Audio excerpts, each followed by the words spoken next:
So it's all to play for still. I think so. Do you want to bet against us?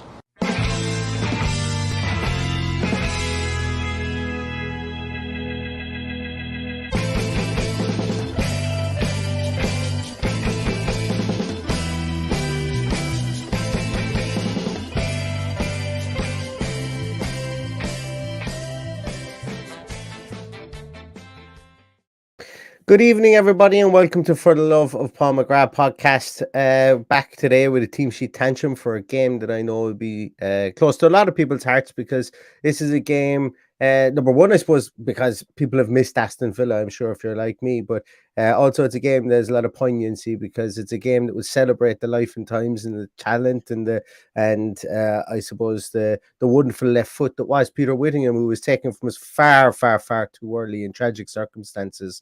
Not too long ago. Aston Villa versus Cardiff. It's something that's been in the offing for quite a while, and I'm delighted that our club can be part of this, as I say, because Peter made his name for Aston Villa and went on to be an absolute stalwart, and I'm sure that he will always be known as a club legend at Cardiff. And before we get into looking at this game, I say it is, yes, and I can see a lot of the comments coming in here saying R.I.P. Peter, and I fully agree. And this game is in conjunction with the Peter Whittingham Foundation as well, which is something this is launching it, if I'm not mistaken, Paddy. This game, and yeah, and I'm sure that's something that will allow his legacy to live on, and something that I'm sure he can look down and be proud on as well. Obviously we will be doing normal team sheet tantrum stuff here with regards to teams when they are announced, because I think it's going to be interesting to see who Unai Emery is going to put out in this game today. Something just occurred to me, Neil, when you actually went live there. We might not have the team at 6 o'clock. Well, we'll find it somewhere. I'm sure we will. Aston Villa are putting up pictures of the programme from the Cardiff City Stadium, and Ashley Priest is in the Cardiff City Stadium. So if all comes to all, I'll DM Ashley and I'll ask him what the team is for today. And I'm sure they will have a team, because this is going out live on Cardiff. Cardiff City are putting this out live on their player as well. You can find it, I think it's £7 and all proceeds are going to the Peter Whittingham Foundation, because as it is the PW7 Foundation, obviously 7 being his number for Cardiff. It's he's one of these guys that the story I always tell about Peter Whittingham, if anybody who listens to this podcast will know, it's the same story every single time, because he scored one of the best goals I've ever seen with these two peepers. Best goals I've ever seen with these two eyes. In Dalymount Park, or was it Talca Park? I think it could have been Talca Park. Here in Ireland against St. Patrick's Athletic, and ball came to him on the edge of the area, and he just flicked it up and just absolutely pinged it into the top corner like it was a Rolls Royce of a goal. And he was only breaking onto the team at the time, and the whole stadium was like jaw on the floor that he actually even attempted it, but he absolutely smashed it into the top corner. And it was one of the best goals I've ever seen from about 30 yards. It was an absolute screamer. So look, I was at that game as well, and the one thing I remember about that goal is, if you remember, we played St. Patrick's Athletic, Leeds played Shelbourne, and then we played the winners the following day, which was Leeds. Yeah, and I was surrounded by loads of Leeds fans, and when that goal went in, everybody stood up and clapped. It was just one of those ones where you just had to applaud it, you know. But he's a Midlands guy. I know he made the south coast of Wales his home in later years, but he was a guy who his hometown club Cardiff let him go very young, and said he would never be big enough to be a professional footballer, and went on to carve out. Ironically, the Cardiff head scout rang Aston Villa and went, "You need to look at this guy. They've let him go, but they shouldn't have let him go." So we ended up getting him that way, and then of course he made a great career for himself at Cardiff, and he's an absolute hero down there. Yeah, Coventry, I think it was, you said it was Cardiff let him go. Coventry let him go. Coventry, sorry. If I remember rightly. And then it was, as I say, Aston Villa, 56 appearances and 1 goal for Aston Villa. But then he went on to make, as I said, waves in Wales, 413 league appearances and 85 goals. That's actually, like, in fairness, that's a serious return. for a player, specifically, I suppose and look, a lot of it was in the championship. That doesn't make it any worse. Like, that's why he will be known as a hero. 85 goals for a midfielder. Aston Villa have never had a midfielder that scored 85 goals. There's never, like, in his career, and never mind for one team. So fair play to Peter Whittingham. As I say, all the talent in the world, and just really tragically. And look, I don't want to focus. I want to focus on his life as opposed to his passing. But as you know, it could have happened to anyone.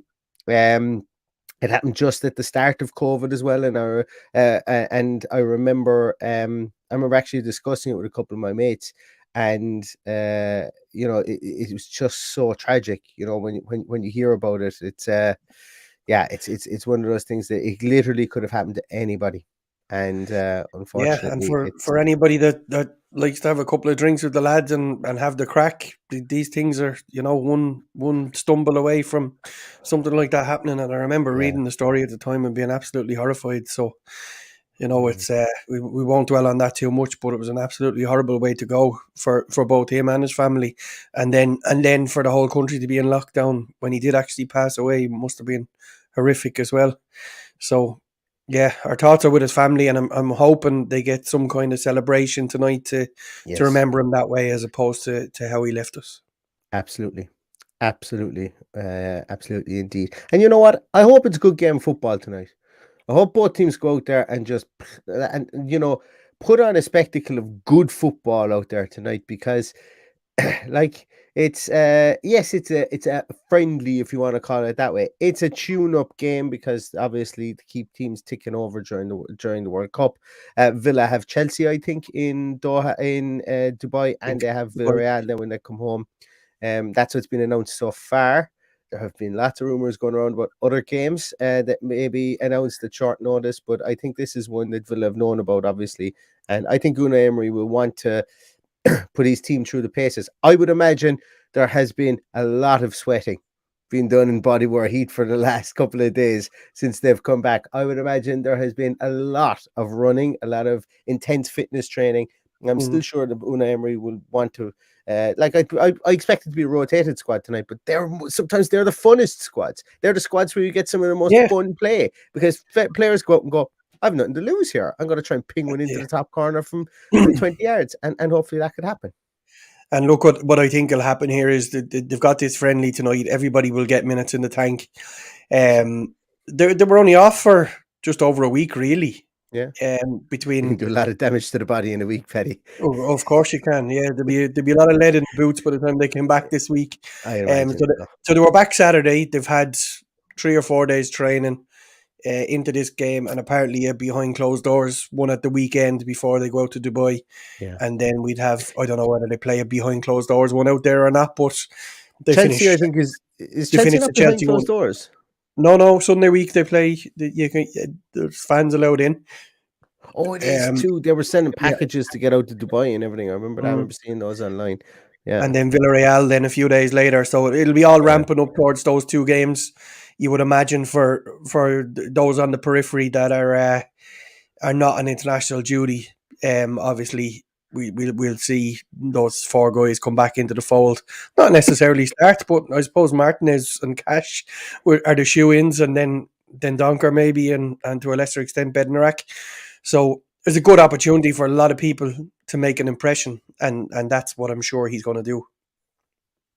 Yeah, I think like every single game that Aston Villa seem to play, midfield is going to be the area that's going to have a lot of eyes around it. But I think probably in the forward areas, I wonder, will we see any names that maybe we've not thought of before get a run tonight? Like, obviously there was guys there. Like, I think one of the players that would have been the saddest to have seen Steven Gerrard go would be somebody like a Tommy O'Reilly. Tommy O'Reilly was well thought of by the previous regime. And, obviously, where does he stand now? Where do these kids stand that are coming through the ranks? Unai Emery will have gotten a chance to look at them. They've still played through this. They haven't had any break, the kids. And I'm sure Emery would have had his head stuck in a lot of their training sessions just to see what he has down the ranks as well. And it would be interesting to see if that is something that he has. Yeah. And we do have a team sheet. We Spoiler do alert. have a team Tommy sheet, O'Reilly- and Tommy O'Reilly plays. starts. See that? Look, Mystic Neil here. By the way, the numbers, a lot of numbers are going to be 4, 12, 18, and 47, and then you can pick the other one yourself because it's going to come true.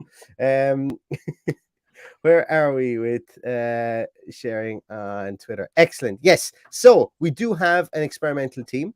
We have Philip Marshall in goals. Ashley Young starts at left back with Chambers, Mings, and Seb Revan. I'm liking that because, as I say, Seb has been somebody who has been able to march up and down the field when he gets his chance. And I know he's probably it's not surprising that he's getting a chance here, considering Kane Kessler-Hayden is on duty for or is with Huddersfield at the moment. Somebody who I would expect to probably see get called back. But he's in there. Then we have Tommy O'Reilly, Kamara, Nakamba, and Buendia behind the front two of Archer and Watkins. Can't be look, it's a game for the game that's in it. You cannot be disappointed with that. The bench then has Ziyech, Ali Ziyech, Ezri Konza, Douglas Luiz, Danny Ings, Dina Bailey, Jacob Ramsey, Bogart, Lamar Bogart.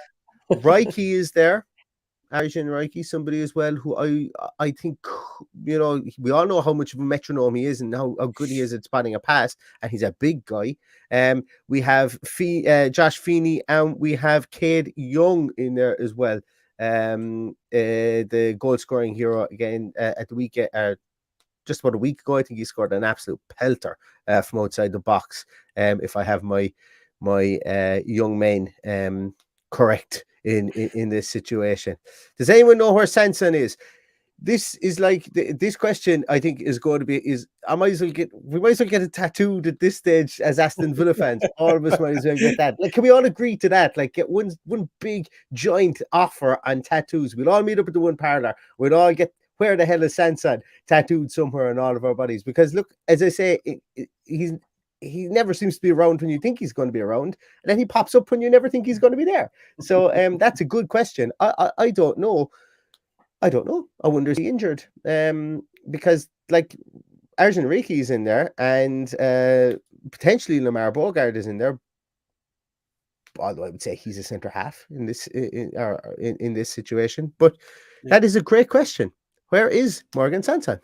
Rachel, yeah. I don't know. If anybody finds out, if anybody is looking on Twitter and sees anything, because I know Ashley Priest is definitely going to get asked that a bazillion times as well tonight on Twitter. If anyone sees it while we're online, please pop it into the comments, because that is a good question. Where he's the big name that isn't there.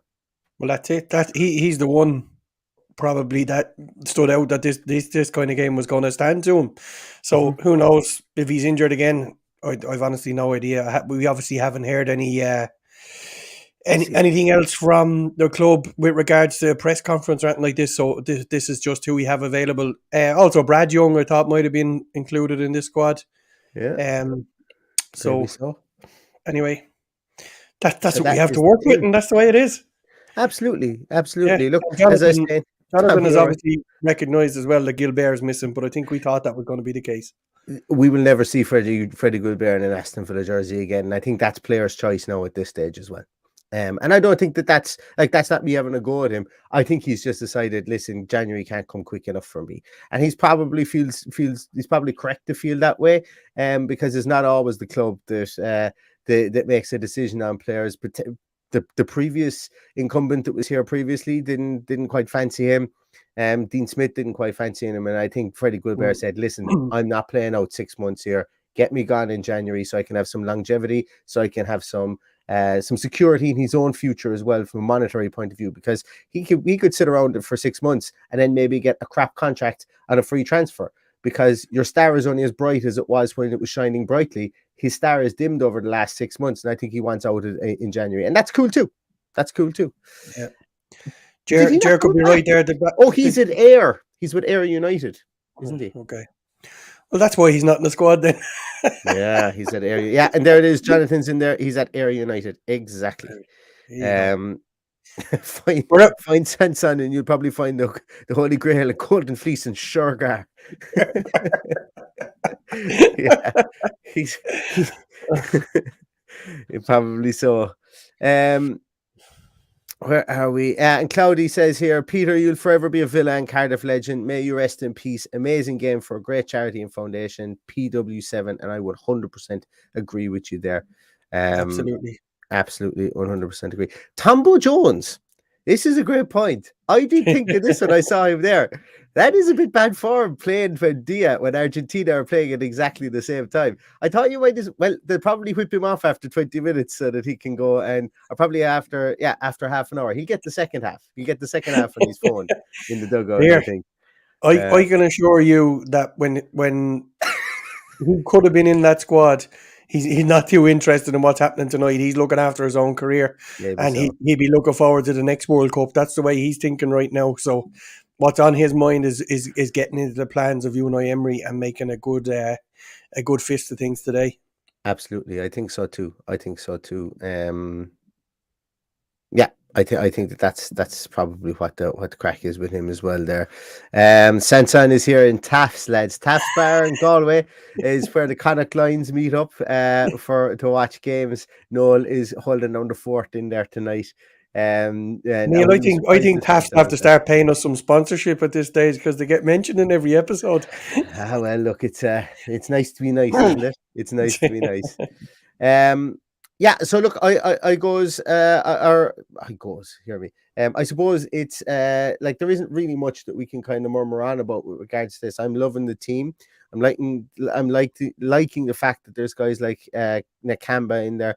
I suppose I wonder, is it a flat four? I don't know. It looks that way, doesn't it? I wonder, is it a flat four? Will he play Tommy O'Reilly beside Kamara? And would he play? Like it looks like it's a flat four with Buendia, one wide midfielder as opposed to a winger, and Tommy O'Reilly, the other wide midfielder as opposed to a winger, and then Kamara and Nakamba into the centre. We know he likes to play that, so that's the way I see the 4-2-2-2 there again. So that might change with what he has available to him on the bench. With who's there, I don't imagine he's going to take 11 off at half time. We might see the goalkeeper changing a couple of others, but obviously some people will have more spring in their step than others, so he's got to manage the minutes there, but I don't think it'll be a full change. Allegedly, Ronan, we don't want to be breaking any news on the For the Love of Pomegranate podcast about where Shargara is, but allegedly Shargara is in a bog in Leitrim. That's what they say. And if you can find him, he'll be well preserved, and there's a pretty penny. I think there still is a reward up for Shargara's return. And if anybody doesn't know who Shargara is, utilize Wikipedia, because we don't want to get into any trouble talking about Shargara on the podcast. Yeah, look, guys, I think we're going to leave it at that. There's no point in doing a massive long team sheet tantrum here. If you are watching the game, £7 on Cardiff, on the Cardiff player, you'll be able to go to cardiffcity.com, I think it is, and .co.uk, and be able to find it there, and you'll be able to sign up. It's going to be an interesting watch, I think, and I think people are going to really enjoy this one. And remember that £7 is not going to Cardiff; it's going to the Peter Whittingham Foundation. Peter Whittingham Foundation, yeah. And look, I think it's only fair to say as well that this game wasn't going to be televised. It wasn't going to be on the Cardiff player, but I suppose fans' appetite for it, fans' feedback towards Cardiff City. I think it was only advertised since Monday, or even over the weekend, has changed the club's mind, and they have put it up there available to anybody. So £7 goes to the Peter Whittingham Foundation as well. And look, if nothing else, at least you're supporting a fantastic cause, and one that's getting off the ground, and I'm sure will be a marked legacy for a really talented footballer who was taken far, far, far too early. So, guys, we're going to leave it at that. Thank you so much, as always, for watching the podcast, and thank you so much, as always, for joining us today. I've got a couple of scouting series coming up over the next few days as well. If you haven't checked out Marcus Thuram podcast I did last night, please check it out. I think he's a really interesting player. You guys don't need to tell me who he's related to, or I don't need to tell you, should I say, who he's related to. And as I say, thank you so much again for always watching. So we're going to leave you at that.